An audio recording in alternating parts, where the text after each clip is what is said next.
Imagine uma cena. Você está em um quarto escuro. Há um cheiro forte no ar. É o odor da morte que já impregna as paredes há 4 dias. Todos ao redor choram. Não há mais esperança. De repente, um homem chega. Ele não traz ferramentas médicas, nem poções mágicas. Ele traz apenas suas palavras, uma presença serena e uma ordem que corta o luto como uma faca. Tirai a pedra. A incredulidade toma conta de alguns. Senhor, já cheira mal. É o 4º dia. Mas a pedra é removida. Ele olha para o céu, fala algumas palavras em voz alta, e então dirige-se à escuridão do sepulcro e grita: Lázaro, vem para fora! E o impossível acontece. Um homem envolto em faixas de mortalha, um fantasma de seu antigo eu, surge vacilante na entrada da caverna. A morte foi revertida. A vida voltou. Esta imagem, uma das narrativas mais poderosas e conhecidas do Evangelho de João, ecoou através dos séculos como um testemunho supremo do poder divino. Ela toca algo profundo em nós, o medo ancestral da morte e o desejo visceral de que ela não seja o fim. Mas e se eu te disser que um dos filósofos mais radicais e sistemáticos da história, Baruch Spinoza, leu essa mesma história e não viu um milagre no sentido que imaginamos? E se a ressurreição de Lázaro for algo ainda mais profundo, mais desafiador e, de certa forma, mais acessível a cada um de nós hoje? Este não é um exercício de teologia ou um debate sobre a existência de Deus. Este é um convite para explorarmos uma das questões mais urgentes da nossa existência moderna: como lidar com as nossas próprias mortes. Não apenas a morte física, o fim do corpo, mas todas as pequenas mortes que experimentamos em vida. O fim de um relacionamento, o colapso de um sonho profissional, a perda de uma paixão, a morte de nossa vitalidade interior pela depressão ou pelo tédio. Vivemos em uma era obcecada pela superação, pela positividade tóxica e pela negação do sofrimento. Somos incentivados a tirar a pedra dos nossos problemas com soluções rápidas, remédios milagrosos e cursos de autoajuda que prometem uma ressurreição instantânea. Mas será que estamos entendendo o que realmente significa sair do sepulcro? Para desvendar essa questão, precisamos viajar até a Amsterdã do século XVII, um lugar fervilhante de comércio, arte e ideias novas, mas também um caldeirão de tensões religiosas e políticas. É nesse cenário que vive Baruch Spinoza, um jovem judeu português cuja família fugira da Inquisição. Spinoza era brilhante, destinado a ser uma luz na comunidade judaica. No entanto, suas ideias eram tão revolucionárias que, aos 23 anos, ele foi excomungado com uma das maldições mais severas já registradas. A comunidade o expulsou para sempre. Por quê? Porque Spinoza estava forjando uma nova visão de Deus, do mundo e da Bíblia, que abalava os alicerces tanto do judaísmo quanto do cristianismo. Spinoza não era um ateu. Muito pelo contrário, ele dedicou sua vida a entender Deus. Mas seu Deus não era um rei celestial sentado em um trono, que intervém nos assuntos humanos para atender preces ou punir pecadores. O Deus de Spinoza era a própria natureza. Deus sive natura, Deus, ou seja, a natureza. Para ele, Deus é a substância infinita e eterna da qual tudo emerge necessariamente. As leis da física, a matemática, os seus pensamentos e as minhas palavras, tudo é uma expressão modificada desta única substância divina. Não há milagres no sentido de uma violação das leis naturais, porque as leis naturais são a vontade imutável de Deus. Tudo o que acontece, acontece por necessidade. Agora pare por um momento e respire essa ideia. É desconcertante. Se tudo segue uma necessidade rigorosa, onde fica o livre-arbítrio? Onde ficam as intervenções divinas? Onde fica a ressurreição de Lázaro? É aqui que a genialidade de Spinoza se revela. Ele não nega os eventos bíblicos, ele os reinterpreta de uma maneira que transforma completamente seu significado. A Bíblia, para Spinoza, não é um manual de ciência ou história. Ela é um livro de imaginação moral e obediência, escrito em linguagem adaptada à capacidade de compreensão do povo comum para ensinar lições de justiça e amor ao próximo. E é exatamente aqui que chegamos ao nosso primeiro ponto crucial de reflexão. Antes de mergulharmos na análise específica do episódio de Lázaro, na próxima parte deste nosso roteiro filosófico, eu quero te fazer uma pergunta que talvez você nunca tenha considerado. Qual é o seu sepulcro particular hoje? Qual é aquela pedra pesada que parece selar algo dentro de você? Não estou falando apenas de uma tristeza passageira. Estou falando daquela condição interior que cheira a morte emocional ou espiritual. Aquela apatia que te impede de sentir alegria genuína. Aquela culpa que te mantém preso ao passado. Aquela ansiedade paralisante sobre o futuro. Aquela convicção profunda de que você não é capaz ou digno de uma vida plena. Você está disposto a ouvir uma voz ordenando tirai a pedra, mesmo sabendo que o que está lá dentro pode cheirar mal, pode ser feio, doloroso ou vergonhoso? Porque talvez essa seja a primeira lição spinozana. O milagre não começa com a ressurreição. Começa com a coragem de remover a pedra que nós mesmos colocamos. As nossas ideias confusas, as paixões tristes como a inveja e o ódio, e a ignorância sobre nossa verdadeira natureza. Spinoza escreveu em sua obra-prima, a Ética, uma frase que pode ser a chave para relermos toda essa história. Não choramos porque algo é ruim porque choramos. Pense nisso por um instante. O sofrimento não está necessariamente no evento em si, mas na nossa percepção passiva e confusa sobre ele. Estamos enterrados vivos pelos nossos próprios afetos descontrolados. Na próxima parte desta nossa jornada filosófica, pelo espantoso episódio de Lázaro, através das lentes de Spinoza, vamos destrinchar exatamente como ele interpretou esse evento. Vamos explorar se Lázaro realmente morreu fisicamente, ou se sua morte era simbólica de outro estado da alma humana.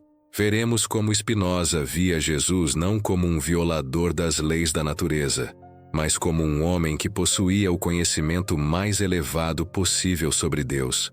Um conhecimento que poderia, sim, restaurar uma vida à sua plenitude natural. Prepare-se para descobrir que a ressurreição pode não ser sobre voltar à vida após a morte biológica, mas sobre acordar para a vida verdadeira antes que nosso corpo pereça. É uma jornada que começa com a coragem de olhar para as nossas próprias trevas internas e ouvir um chamado vindo não do céu, mas da parte mais divina que existe dentro de nós mesmos, nossa razão. Até lá, qual pedra você está disposto a remover? Continuando nossa imersão no pensamento de Spinoza, precisamos compreender que sua visão sobre milagres como a ressurreição de Lázaro não era um simples ceticismo, mas sim a consequência direta de um sistema filosófico radical e coerente.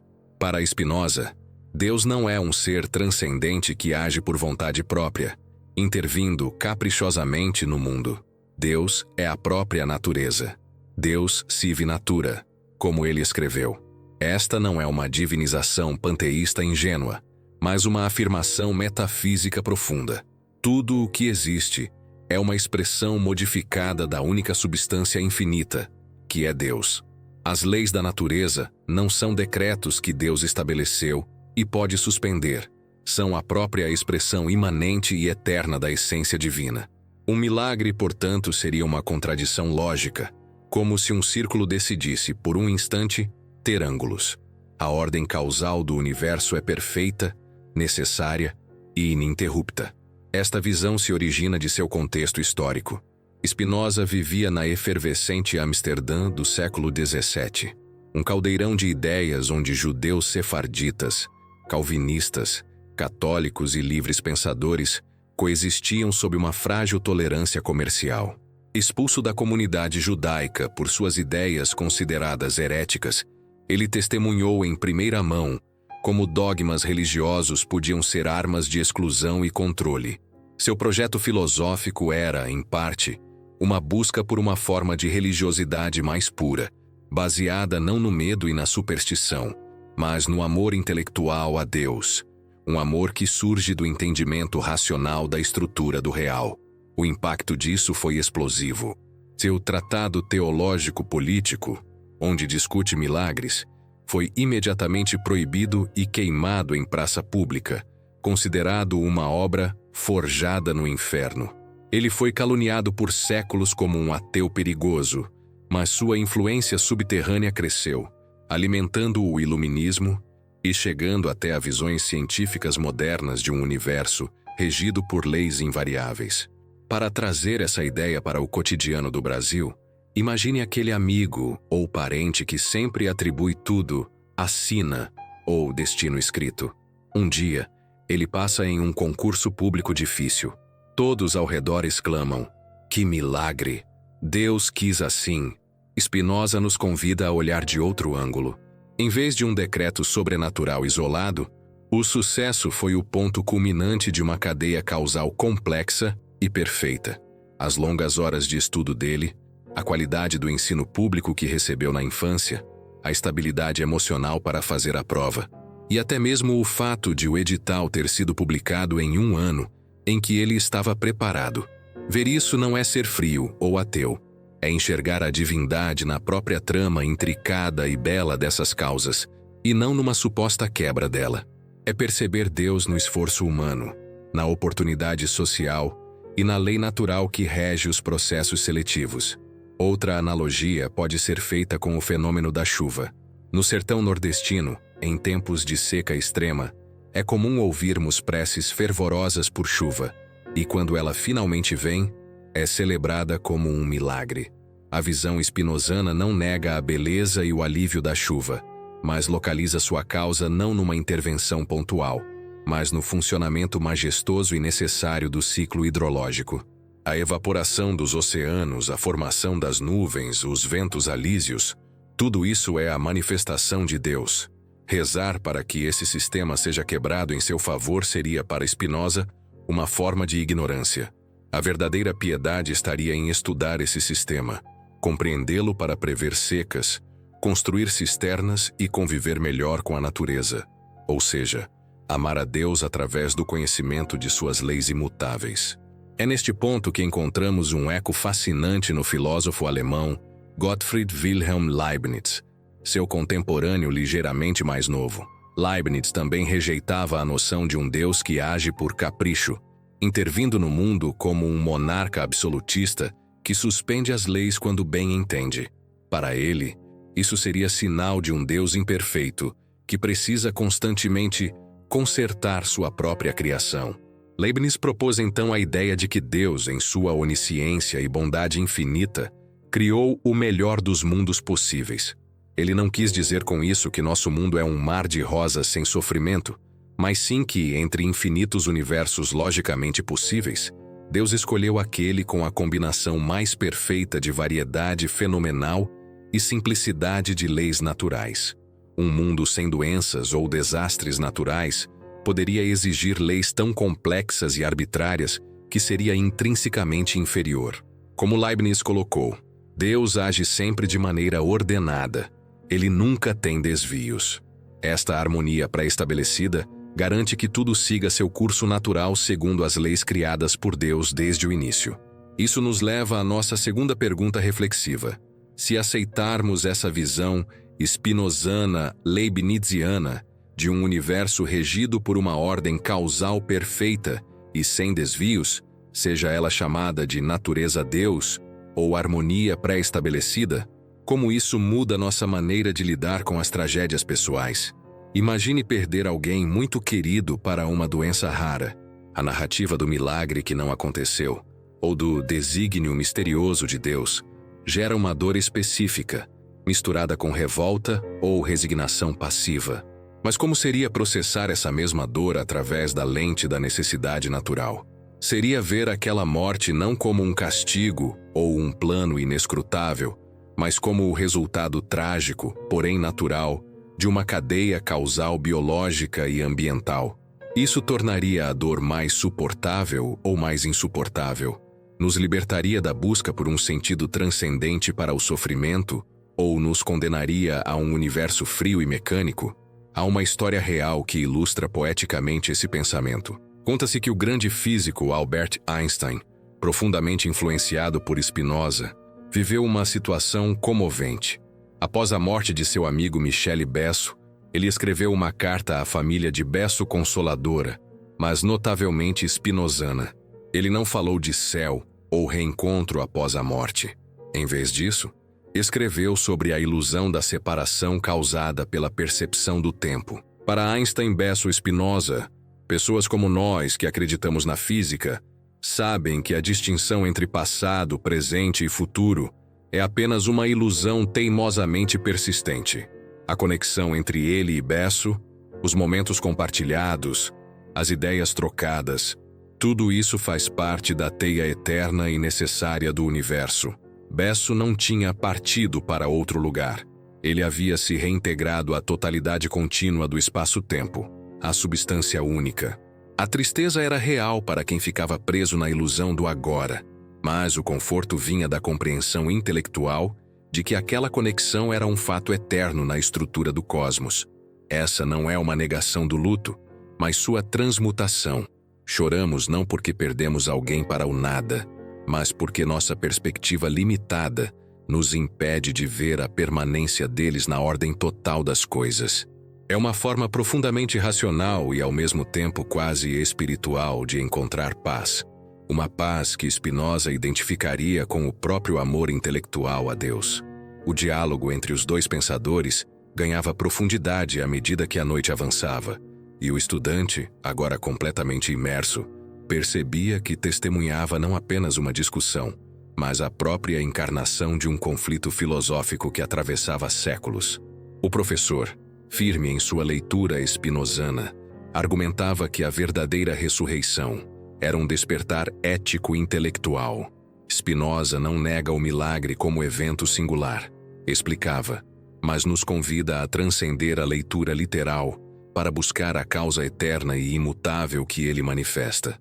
Acreditar que Deus interrompeu as leis da natureza para um único homem é permanecer no reino da superstição, é buscar um Deus que faz favores.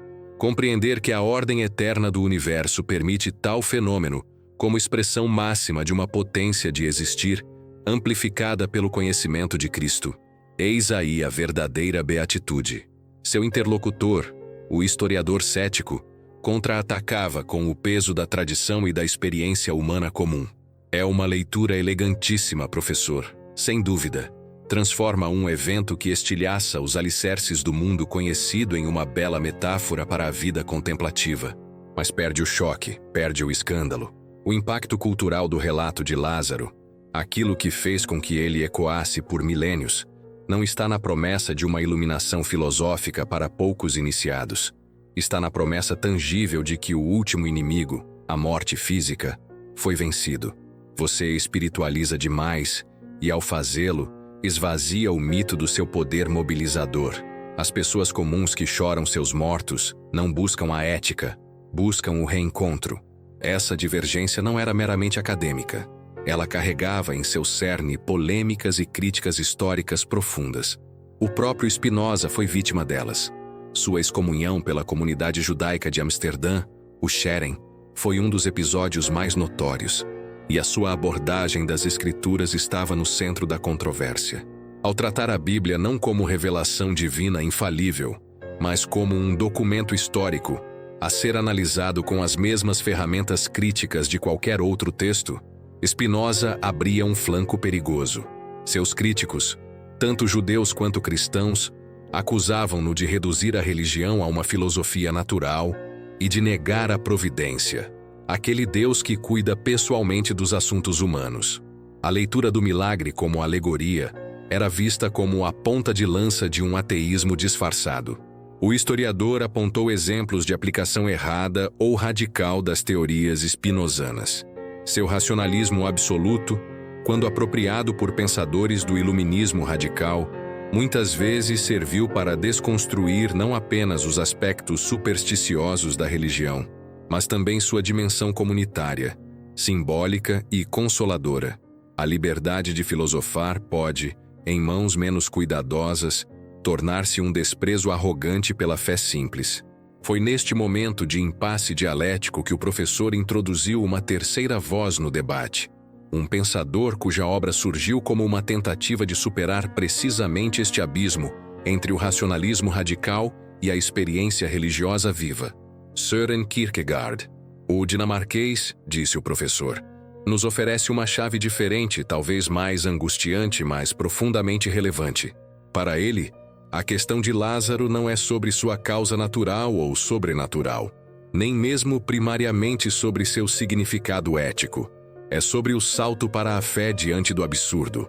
Ele citou pela primeira vez o terceiro filósofo. Kierkegaard disse: a fé é justamente isto, que Deus se importa com as menores coisas. Enquanto Spinoza nos fala de um Deus para quem os particulares são modos passageiros de uma substância eterna, Kierkegaard grita por um Deus que conhece cada lágrima, cada nome, cada Lázaro individual em seu túmulo. A introdução de Kierkegaard lançou o debate em um território de paradoxos fascinantes. O maior deles era o do próprio ato de fé. Para Spinoza, a fé genuína conduz à compreensão racional. É um degrau imperfeito em direção ao conhecimento da terceira espécie. Para Kierkegaard, a fé começa precisamente onde a razão termina. Ela exige um salto sobre o abismo do absurdo. A ressurreição de Lázaro é absurda para a razão humana precisamente porque ela é o ponto em que o eterno irrompe no tempo de forma única e irrepetível. Um spinozano diria que buscar o Deus de Abraão, Isaque e Jacó é uma imagem confusa do Deus sive natura. Um kierkegaardiano responderia que o Deus dos filósofos, inclusive o de Spinoza, é uma abstração sem rosto, incapaz de exigir tudo de um homem ou de lhe prometer tudo. O estudante viajava mentalmente entre esses três polos. O universo necessitário e sereno de Spinoza, onde tudo é expressão de uma divina lógica. O mundo histórico e contingente defendido pelo historiador, cheio de eventos únicos e decisivos, e a paisagem interior e passionista de Kierkegaard, onde a verdade é subjetividade e o encontro com o divino é um tremor existencial. Cada visão tornava as outras mais ricas e, simultaneamente, mais problemáticas. Foi então que o professor fez a terceira pergunta reflexiva, direcionando-se não mais ao seu colega, mas diretamente ao coração e à mente do jovem estudante, preparando-o implicitamente para a conclusão final que se aproximava. Diante deste triângulo de interpretações, perguntou ele, sua voz suave, mas incisiva, preenchendo o silêncio da biblioteca, onde você encontra mais verdade? Na visão spinozana, onde Lázaro nos convida a uma ressurreição interior permanente, através do conhecimento racional de Deus, uma liberdade conquistada pela compreensão da necessidade cósmica, na perspectiva histórica e comunitária, onde o evento mantém seu caráter único e fundador, sustentando a esperança coletiva contra a morte, ou na posição kierkegaardiana, onde a fé no milagre é um ato solitário e arriscado, um compromisso passionante com o absurdo que define uma existência autêntica diante do infinito? Em qual dessas portas você bateria? O estudante não respondeu imediatamente. A pergunta ecoou na sala silenciosa, misturando-se ao cheiro dos livros antigos. Ele sentiu o peso da escolha. Não se tratava mais de decifrar o que Spinoza realmente disse, mas de decidir qual dessas lentes oferecia uma visão mais verdadeira ou mais necessária da própria vida. As três visões pareciam agora três caminhos distintos diante dele. Um, levando à serena aceitação intelectual do todo. Outro, ao engajamento com a tradição e a esperança concreta. E um terceiro, ao salto vertiginoso da fé individual. A narrativa estava prestes a chegar ao seu clímax, não com uma resposta definitiva, mas com uma síntese pessoal que ele teria a forjar no cadinho desse diálogo tripartite. O palco estava armado para a conclusão final. Ao chegarmos ao final desta jornada, através do pensamento de Spinoza sobre a ressurreição de Lázaro, é momento de reunir os fios desta tapeçaria filosófica e compreender o padrão completo que se desenhou. O que começou como uma investigação sobre um milagre bíblico transformou-se em uma profunda exploração sobre como vivemos, amamos e encontramos significado em um mundo cada vez mais complexo. Recapitulando os principais insights que desvendamos, O primeiro e mais revolucionário é a redefinição do milagre. Para Spinoza, o extraordinário não está na suspensão das leis naturais, mas na compreensão profunda delas. A ressurreição de Lázaro não foi um evento sobrenatural, mas o triunfo da compreensão humana, representada por Jesus, sobre os afetos tristes que nos paralisam. O verdadeiro milagre acontece quando substituímos a paixão pela ação, quando transformamos a tristeza em alegria através do entendimento. O segundo insight crucial é a distinção entre imaginação e razão. Vivemos grande parte de nossas vidas no reino da imaginação, aceitando narrativas prontas, seguindo opiniões alheias e formando ideias inadequadas sobre nós mesmos e sobre Deus. A passagem para a razão exige o esforço hercúleo de examinar criticamente essas crenças, de questionar o que nos foi ensinado e de buscar compreender as verdadeiras causas por trás dos fenômenos.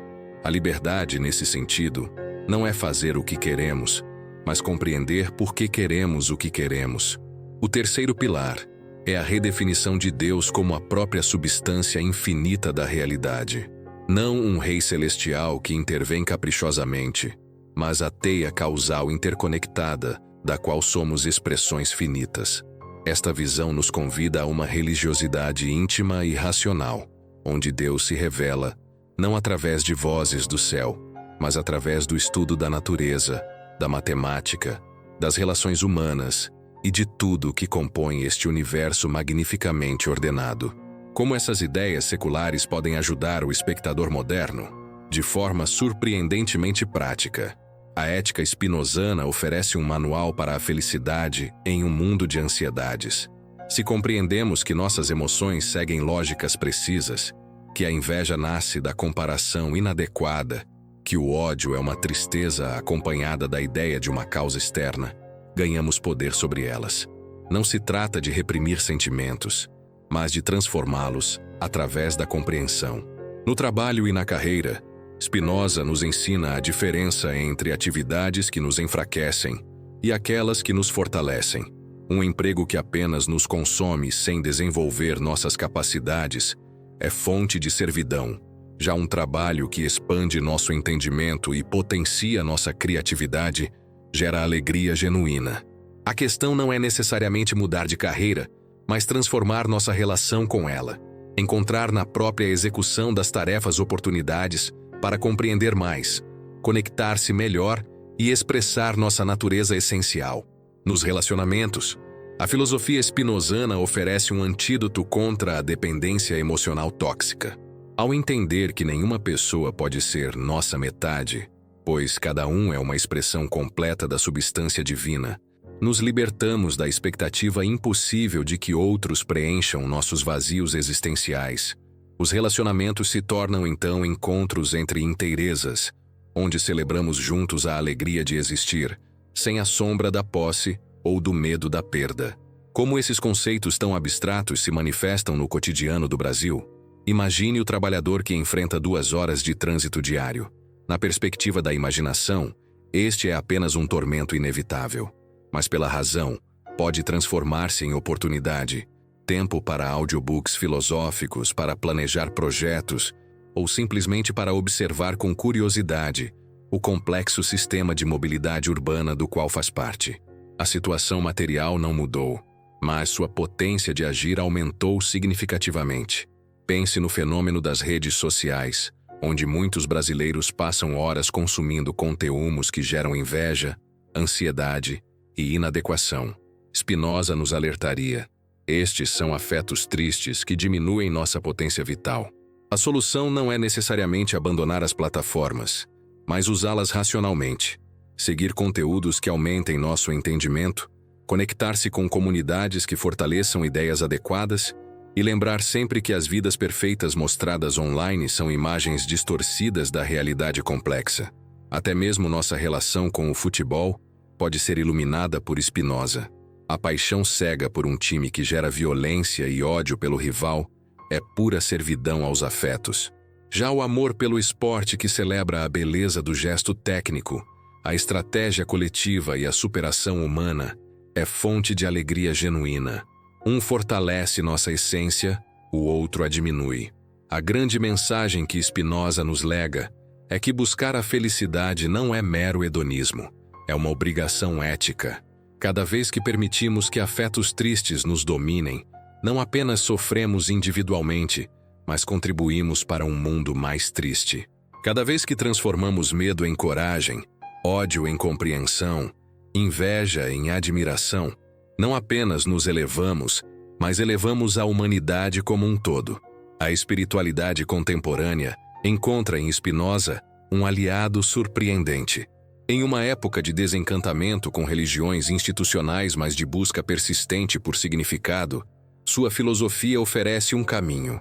Deus não está em templos ou rituais vazios, mas na experiência direta da ordem matemática do universo, na complexidade miraculosa de uma folha de árvore, na beleza de uma equação física ou na profundidade do olhar humano. Esta é uma religiosidade compatível com a ciência, com a razão e com a liberdade de pensamento. Spinoza nos convida a uma revolução silenciosa, substituir a oração pela compreensão, a submissão pela cooperação com o inevitável, a esperança passiva pela ação consciente. Como ele mesmo escreveu, não rir, nem lamentar-se, nem detestar, mas compreender. Esta não é uma call à frieza emocional, mas ao contrário, ao amadurecimento afetivo onde nossas emoções deixam de ser reações automáticas para tornarem-se respostas conscientes ao mundo. Chegamos ao ponto onde a teoria deve transformar-se em prática. Para continuar esta jornada além deste vídeo, deixo 3 perguntas spinozanas para sua reflexão. Primeira, quais crenças herdadas você aceita sem exame crítico? Que milagres em sua vida podem ser reexaminados como manifestações de leis naturais ainda não completamente compreendidas? Segunda, em quais aspectos de sua vida você age por paixão rather than por razão? Onde você está reagindo automaticamente aos estímulos externos em vez de agir a partir de sua natureza essencial?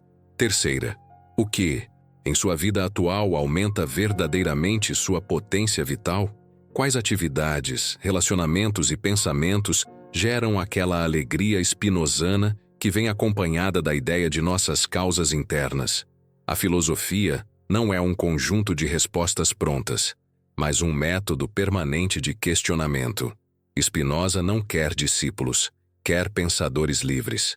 Por isso convido você a se inscrever em nosso canal, onde continuaremos desvendando outros pensadores e conceitos que podem iluminar seu caminho. Mais importante ainda, compartilhe nos comentários como estas ideias ressoaram com sua experiência pessoal. Sua reflexão pode ser exatamente o insight que outro espectador precisa ouvir. Ao compartilhar este conteúdo, você participa daquilo que Spinoza consideraria mais divino: ajudar outros a aumentarem sua potência de compreender e agir. Encerro com estas palavras eternas do próprio Spinoza, que sintetizam todo o espírito desta investigação. Aquilo que cada coisa é por natureza, isso ela tem por direito natural.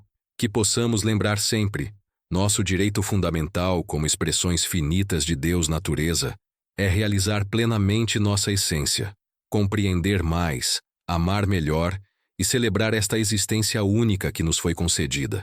A verdadeira ressurreição não acontece em túmulos antigos, mas em cada momento em que escolhemos viver pela razão rather than pela paixão, pela alegria rather than pela tristeza, pela liberdade rather than pela servidão. Se inscreva no canal para mais jornadas filosóficas. Comente abaixo sua reflexão sobre estas ideias e compartilhe este conteúdo com quem possa se beneficiar desta perspectiva transformadora.